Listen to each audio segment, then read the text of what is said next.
Death on the Lido by Martin Foreman. Performed by John Vernon.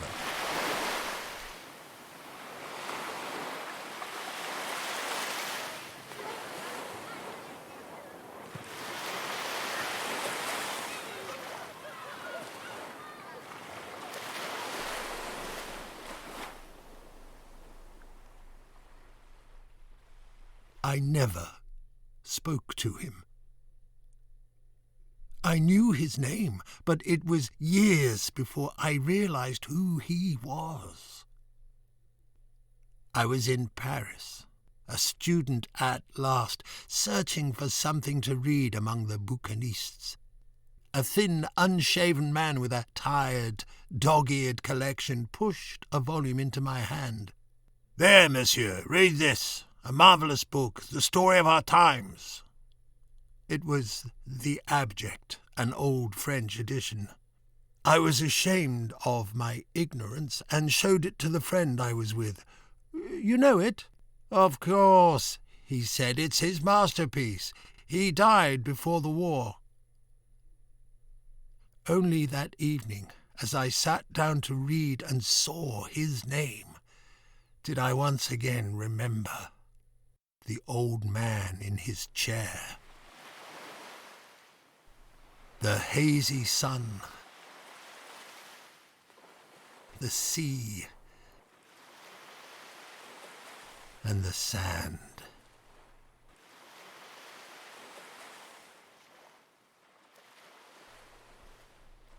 We'd been at the hotel for a week when he appeared.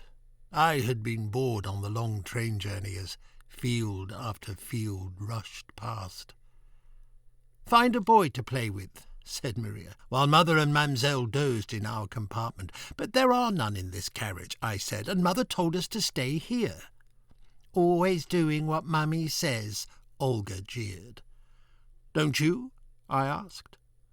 "Yes," she replied, "but I'm a girl." I fell silent, and for the rest of the journey wavered between self-pity, anger, and hatred towards all three of my sisters. The hotel was full at the height of the season. At dinner the first evening we followed Mother around the room, greeting people we knew. I was happy to see the Andreevskys, especially Yashu, a boy a little older than me, and there were other families and children that we would get to know, but as I looked round I was slightly disappointed, as if I'd expected someone, an old friend or a new acquaintance who wasn't there. Most days, whatever the weather, we sat on the beach with a parasol and table in front of our cabin. The sea air was good for my health, Mother said, who was never convinced that the shortness of breath I'd suffered when younger would not return. She would calmly read or write letters, while Mamselle fussed over towels and bags and other paraphernalia. The girls sat and gossiped, hiding from the sun and brushing sand off their clothes. I didn't realize that they didn't enjoy themselves.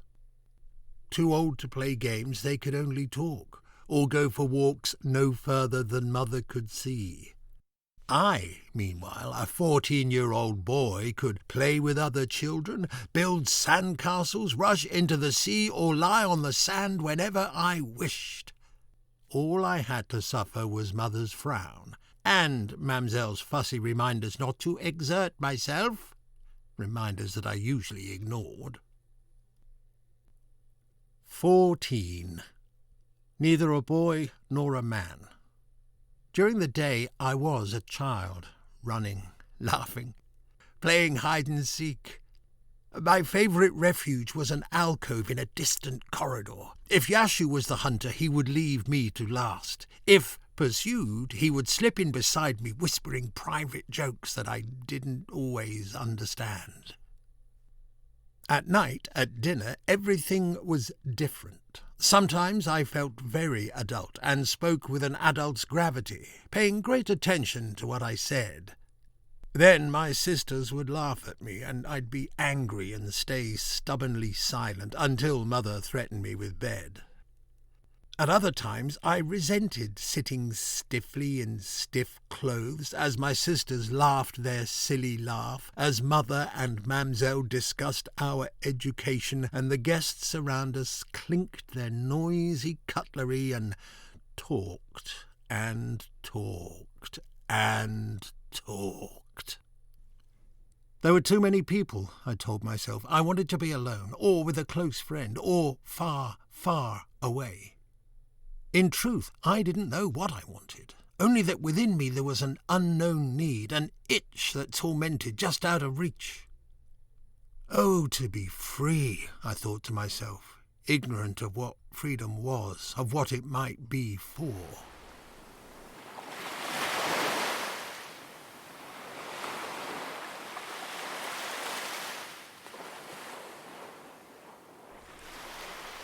One morning I came out of the water shivering with cold.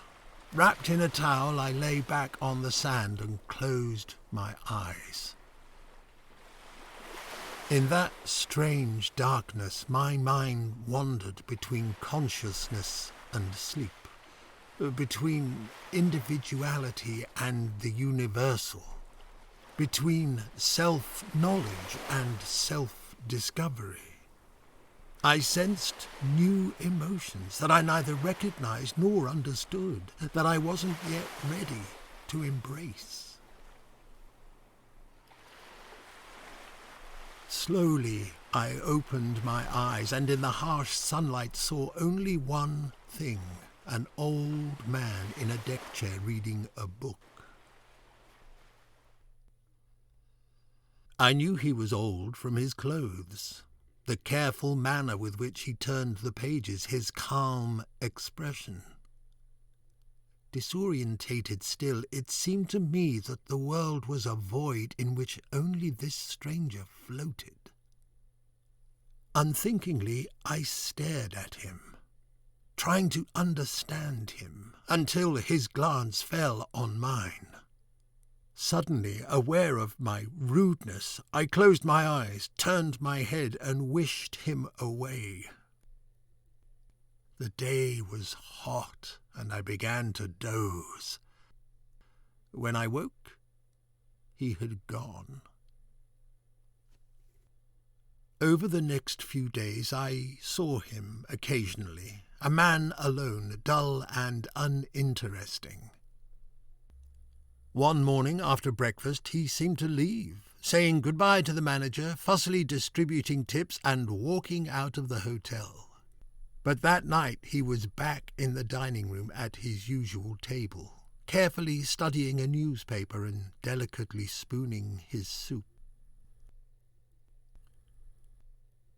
Perhaps it was the next day I realized he was watching me. As always, we were on the beach, and I was in a solitary mood.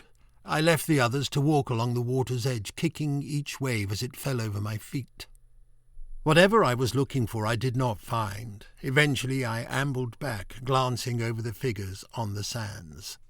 There was the old man, a newspaper on his knees, flapping in the breeze. His hat covered his eyes, but the closer I came, the more certain I was that he was watching me, that every step I took, even the rise and fall of my breath, was as intense to him as my first vision of him had been to me. The closer I came, the stronger seemed his gaze. Embarrassed, without knowing why, I could neither look at him nor stop him looking at me. I could only keep walking, because I was already moving. At last I passed him and found myself safe in Mother's greeting and smile. At ease again, I knelt at the water's edge to build a sand castle, a great feat of engineering with towers and bridges and tunnels and moats. Other children helped, but it was my castle, and I allowed nothing done without my approval. By lunchtime it was complete, monumental. When Mother came down to inspect it, I looked up and saw the old man's empty deck chair. But it was not long before I saw him again, and again, And again, everywhere I went, the old man was there. In the corridors of the hotel I could pass him quickly, look down or away, but on the beach he sat for hours, a book on his knees, his eyes half hidden by his hat, but always, always watching me. It was the same at dinner, where Mother insisted that I sit on her right. His table was near ours, and every so often his eyes would rise from his book, sweep the room, and linger imperceptibly on me. Why was he watching me? In later years I came to recognize, even expect, that same expression on the faces of strangers who came into my life. But I was too young then to know what it meant. His gaze felt like a punishment that I didn't deserve. I began to hate it. I wanted to make him stop, but didn't know how to do so. I certainly couldn't tell Mother. "A hotel guest is watching you," she would say, eyebrows arched. "You must have offended him." Then my sisters would laugh at me for being frightened by an old man. All I could do was stay silent and hope he would soon leave me alone. One night I had a fever after staying too long in the sun. I lay in bed, alternately pushing the covers away and pulling them over me, suddenly convinced that the old man sat in the room watching me, hat in hand, eyes piercing, his thick moustache curled into a frown. He was paying me back for my rudeness that first day when I had stared at him on the sands. More than that, he was judging me, punishing me. He knew everything about me. He had summed up my history, listed all my faults. Nor was he just the old man. He was every man who had authority over me, the tutor displeased with my work, the policeman suspecting me of broken windows, my father disappointed in a lapse of manners. Yet I had done nothing wrong. I had not lied nor stolen. I had drunk no spirits, smoked no cigarettes. I had only stared at him by mistake. As I lay there sweating, his bespectacled eyes stared relentlessly at me. I couldn't breathe. I kicked the covers away, tore at the neck of my nightgown. Dimly, I was aware that I was ill. I should pull the bell rope and summon Mother, but I wanted to see this through alone. With sudden strength, I sat up, pulled off my nightgown, and fell back on the bed.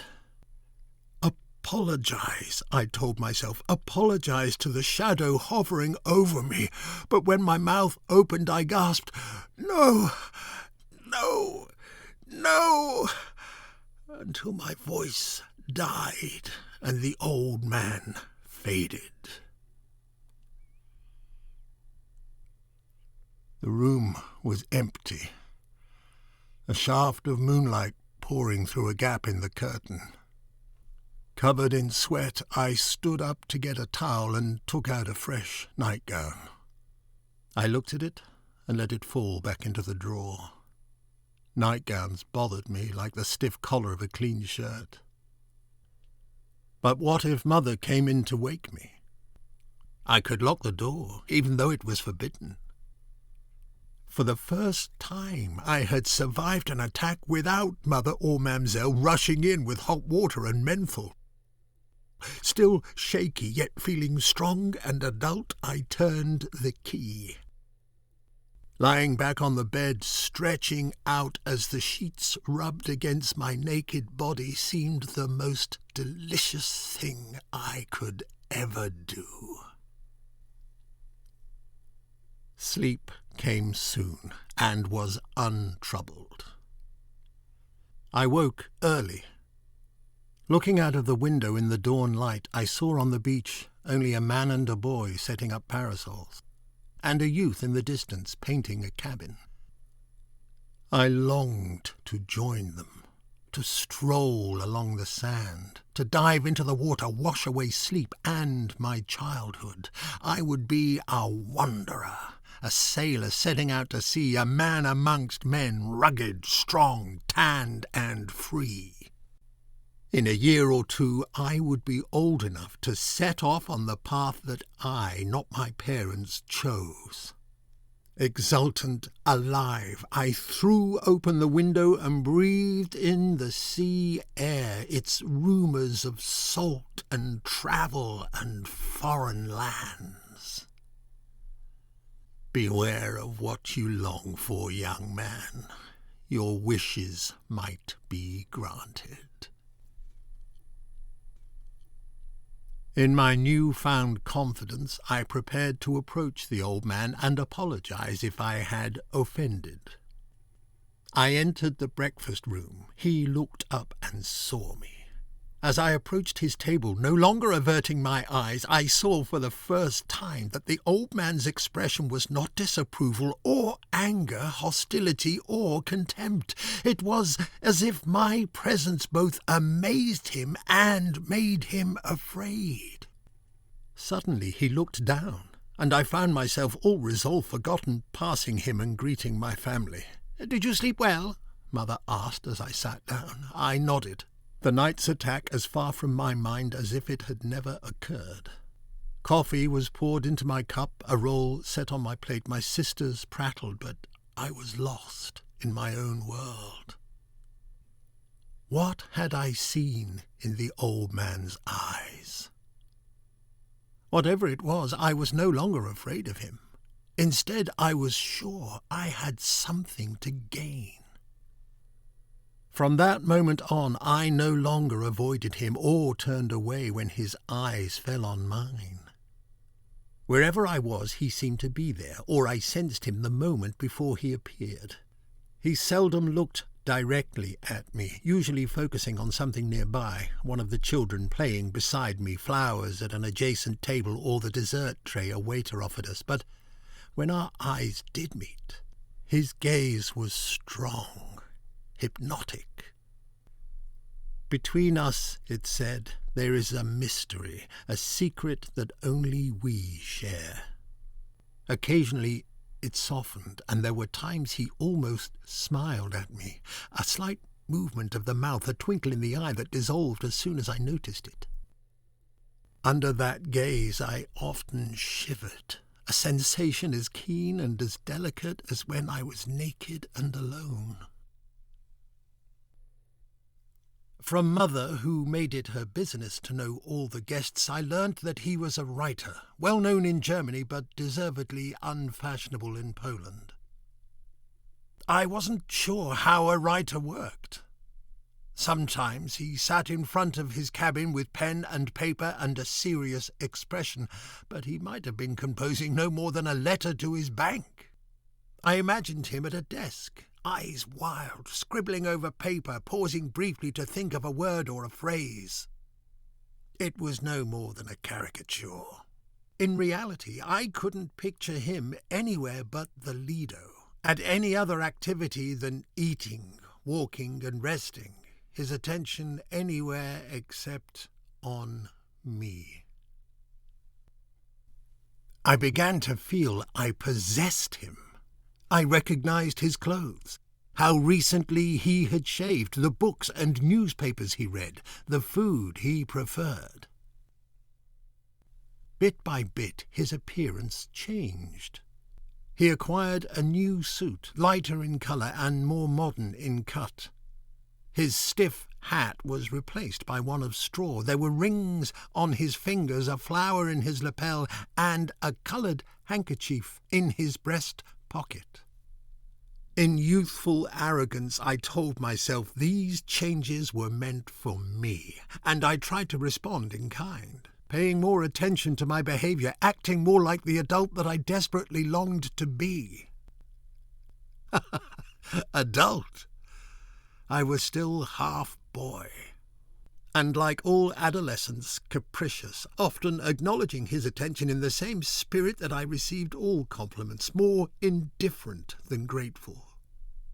Or I would pretend to ignore him, looking or walking away when I saw him. Then I would be ashamed and unable to rest until he came into view again and I could reassure him I had not rejected him. Once, when we were in town and I had not seen him all day, he was waiting as we returned to the hotel. I smiled as I might have greeted a friend. It was a mistake. He frowned as if I had gone too far, turned aside and walked away. When I was not with my family, there was always Yashu and other boys with whom I joked and played and fought. Yashu was the friend I told everything. I shared my dream of making my way in the world as an adventurer, and he swore to join me. We whispered and giggled the stories that all boys tell about the mysteries of sex and the powerful dreams that filled us with excitement and guilt. He would grasp me tightly at such moments, but I was too young, too naive to understand what he wanted, or to see the old man's quieter gaze in his excited eyes. More often our talk was down to earth. My annoying sisters and the time when I would join my father's law firm, his quarrelling parents, and the rank he might reach in the army. He got his wish. For a brief summer, Yashu was the pride of his town and family, until he fell at Kostyukhnovka.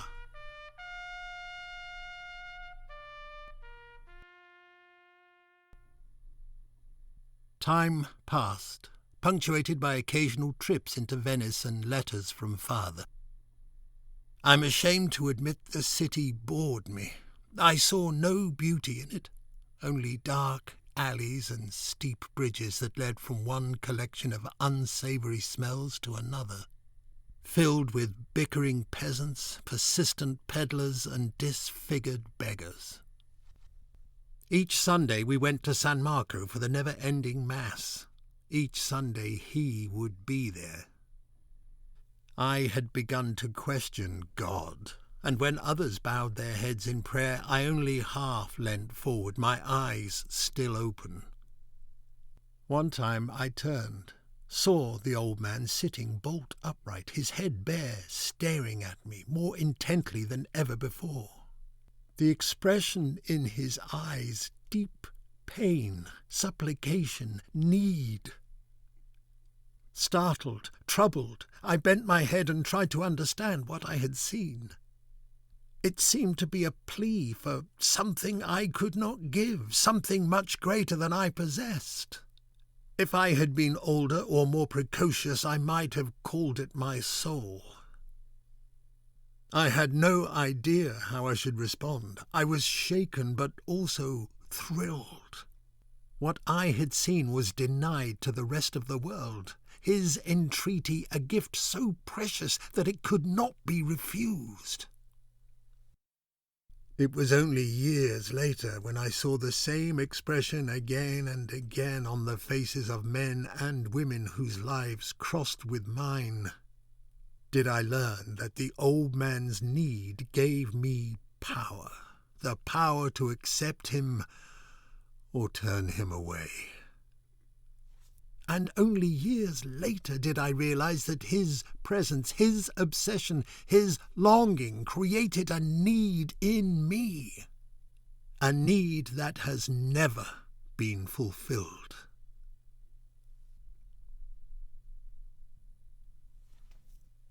Cholera. One day Mother told us of the disease that was keeping many tourists away. But we would not leave Venice because Father would soon join us.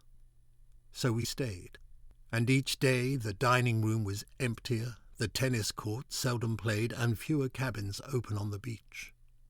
I was too young to concern myself with disease and death. They were the afflictions of the poor that had not yet touched my life.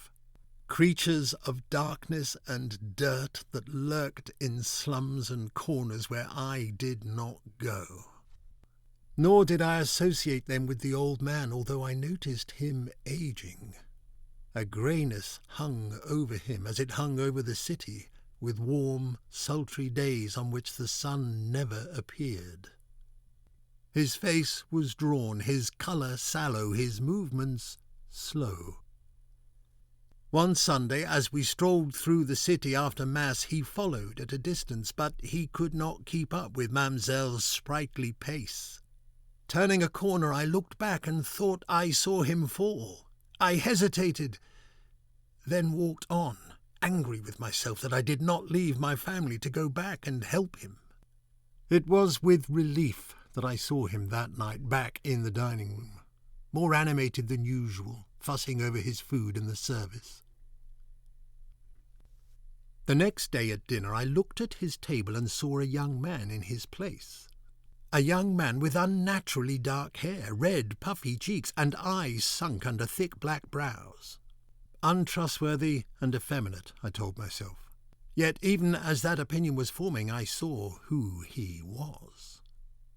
He looked up and stared, and even in my youth I could understand the expression that struggled through the makeup. "I have done this for you," it said. "Do you like it? Please tell me you do." Stunned, my mouth dry and my heart pounding, I looked away, unable to talk and think. I almost spilt my soup, and when Mother asked what was wrong, I had to smile and reassure her to continue eating and talking as if nothing had changed. What I wanted to do was run away, lock myself in my room. There I could cry, shout, beat my bed, throw off the violent emotions surging within me.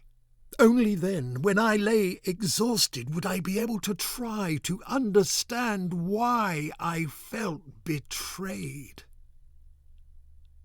But I could not move.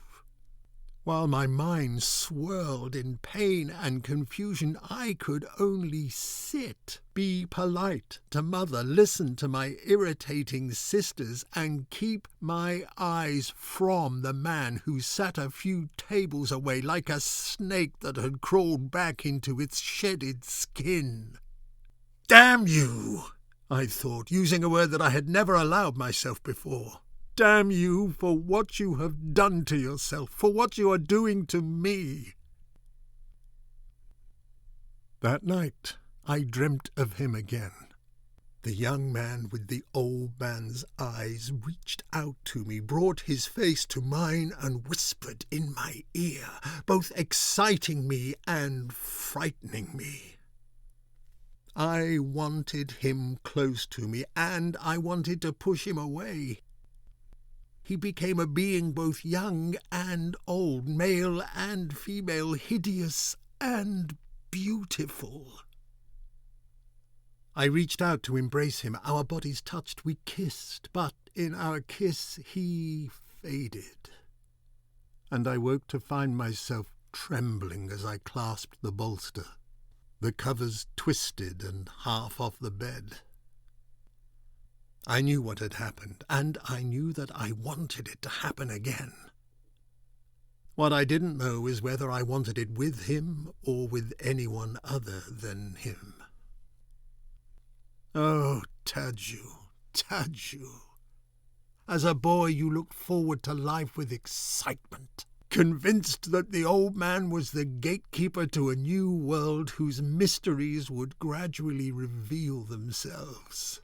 But he was the jailer who never set you free.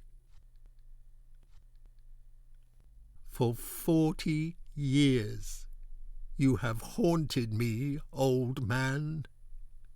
You abandoned me in Venice, but that day I picked up your masterpiece in Paris. A young man, still a virgin in body and soul, you swept back into my life, and you have never left me since. For 40 years you have followed me from Venice to Paris to London and back to Venice again. Wherever I went, whoever I was with, you were there, deep in the eyes of every man and woman who pursued me, who took me to their bed, who insinuated their lives into mine. One of them, I hoped, would give me what you promised, but none of them could. They only took from me what they wanted and left me emptier and lonelier than before. You haunted me, old man. You haunted and destroyed me. The next morning I went down to breakfast. The old man sat at his table, hair still thick and black, but his face as pale as before. As he looked at me, his expression was calmer, yet still filled with longing. Some of the night's anger returned to me, tempered with curiosity and pity and contempt. Our silent relationship had changed once again, a change that left me disturbed and dissatisfied. As I looked around the dining room, avoiding his eyes, I tried to convey to him that I wanted more from him or nothing at all, but whatever there was between us could not continue as before. That day, over lunch, Mother told us we were leaving. Father had heard of the cholera and insisted we go home. Once I might have been pleased, excited by the idea of my own room again, of my toys and books, even school, but this year was different. I wasn't ready to go. I needed to know what the old man offered me. As a child, I would have run to Mother, blurted out what I wanted. On the brink of manhood, I knew there were secrets that I could not reveal. I looked for the old man, but he was not there. Surrounded by my family, I was quite alone. The morning of our departure, we went to the beach as usual. There were few people about. The old man sat in his chair in front of his cabin, almost motionless. Yashu and I splashed water at each other. Inadvertently, some sand hit him in the face. I laughed. He grew angry. He leapt on me, and I realized how strong, how masculine he was. He knocked me down, sat on my back, and pulled up an arm so hard I thought it would break. I shouted, begged for mercy through tears, but he pushed my face into the sand. Frightened, in pain, and unable to shake him off, I could only lie there, sure I was going to die. At last he let go, and I sat up, exhausted, my mouth full of grit. I was angry and hurt. I walked away, ignoring him when he ran after me, stood at the water's edge, wondering what to do, where to go. The water had receded, leaving an island of sand. I turned and pointed it out to the others, but no one noticed. I walked forward and climbed up onto the sandbar. It was my little kingdom, and I wanted to stay forever. My family could leave Venice and leave me alone. I slowly strode the length of my small domain and turned. There was a cluster of people around the old man's chair. Afraid, I ran into the water, cursed it slowing me, tried to swim, stood up again, and at last made it to the beach. As I ran up, I saw Mother's figure, heard her taking command. Olga turned and saw me. "It's Mr. Aschenbach," she whispered. "I think he's dead." I peered over shoulders and caught a glimpse of a pale, drawn face, slumped to the side. Eyes half closed, saliva dribbling from the corner of the mouth. I thought it cruel and vulgar that people should stand and stare, and turned away to walk back to the sea. I should be sad, I thought, in tears, but my eyes remained dry. I knew I had lost something, but did not know what, and at that moment the pain seemed easy to bear. What I did not know was that the pain would never go away.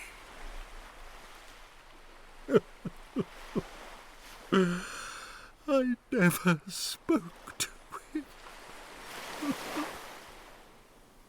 I never spoke to him.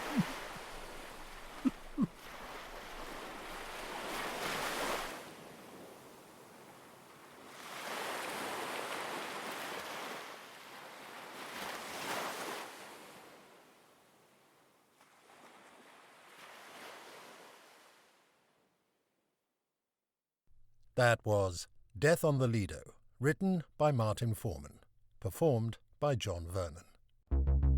Arbury, drama and fiction. Hear more drama and fiction, old and new, on arburyproductions.co.uk.